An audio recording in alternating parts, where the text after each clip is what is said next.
growing up, I didn't go to church at all. And we didn't even talk about God in our house beyond we believe in him. And I remember in high school, my principal at the time died of cancer, and a lot of our school went to his funeral and the graveside service. And it ended with everyone reciting the Lord's Prayer. And it's kind of embarrassing to say, but at 15, that was the first time I'd even heard anybody mention the Lord's Prayer, much less know any of the words to it.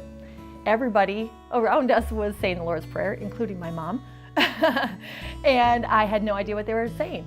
And instead of, asking the questions and really wanting to learn more about it, I stepped back and I shunned everything religion related and kept, staying away from anything that would put me in that kind of uncomfortable position for the next 10 or 15 years. I remember just, I'd had been going to church in the past when I was a kid, hadn't been. I remember honestly being afraid to go to church. I think the thing that scared me the most was just being worried about judgment. I got this feeling in the back of my head that they're gonna judge me, that they're gonna know that maybe I'm not a good Christian.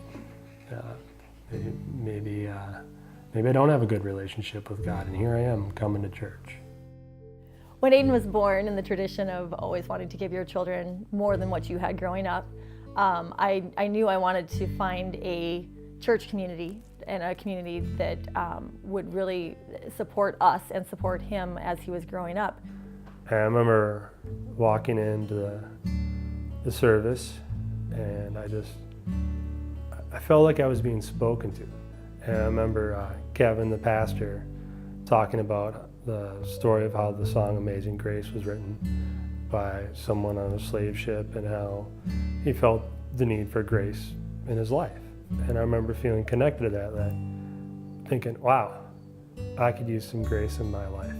And when we moved to the neighborhood we're in now, we did a Google search of churches, and Westbrook was the first one that showed up, and it was conveniently meeting a block away from our house. So we had no excuse not to walk to church one day and check it out. And from the minute we walked in the door, people were happy to see us. They were inviting, they were welcoming. It really felt like everyone there was excited that we were there. So our intention was to go, check it out one weekend and then check out another church and then figure out where we were going to go. And that plan never went through. We stayed at Westbrook and we came back week after week. I wanted to go back to Westbrook, and I got a hold of Kevin, and we set up a meeting. And I think he understood that I was going through a lot of pain, and I think he made some room in his schedule for me to get down there when it worked with my schedule. I remember sitting on the couch, and he looked at me after we talked for a while. I remember just him asking, "Can I pray with you? Can I pray for you?" And even now, 3 years later, I still remember how great of a feeling that was. Like, I don't think that had happened before in my life. Nobody ever asked if they could pray for me. And I remember the connection and how it had a healing to it. When we joined Westbrook and we started coming to church every week, we had an Alpha session starting, I think within a month or two of when we started coming to church. And that sounded, exactly what I needed. It was, basic Christianity 101. What does it mean? What kind of the fundamentals, and really teaching me what I was, hoping to learn about actually. But it was really within that Alpha class that where I really started feeling, I was understanding what it meant to have a relationship with God. We started praying. We started, I started reading the Bible on a regular basis, which never was a part of my life before. I just kept feeling the pull back to Westbrook and was becoming connected with the people there. More and more people were seeing me and genuinely felt happy to see me. Remember, I got asked about a small group. And I'm like, well, I don't know if I'm ready for that. And they're like, well, why not? I'm like, yeah, why not? I mean, why not express my faith and learning with some other people and see what they have to say? I remember bringing my journal and my Bible to the small group And it was just an experience. I remember pulling up and looking at the doorway, and it was like, I don't know.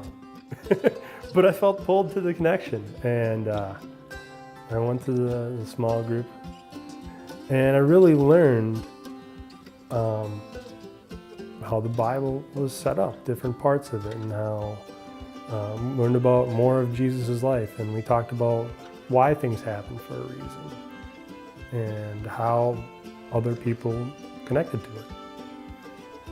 I think one of the most things I'm so thankful for and why I feel blessed going to Westbrook is that I can't always go, but that there's many offerings of small groups. And I found one that fit my schedule, and I could make a connection with people and build relationships that have really come to mean a lot in my life. To connect, I mean, there's no better way to say it, that there's just connection, and that it just grows stronger every time we go and meet. I can honestly say that Westbrook has really been able to give me that sense of community that I was looking for myself and for my family, and it has really helped me grow my faith and my relationship with God more than I have ever thought possible. I'm excited to go to church still every Sunday and see our church friends and our church family, and that sense of community that I was looking for is reaffirmed every weekend when we go. And our kids run wild through the church, and everybody knows who they are, and they know everybody else, and it's just that big sense of family that we were looking for.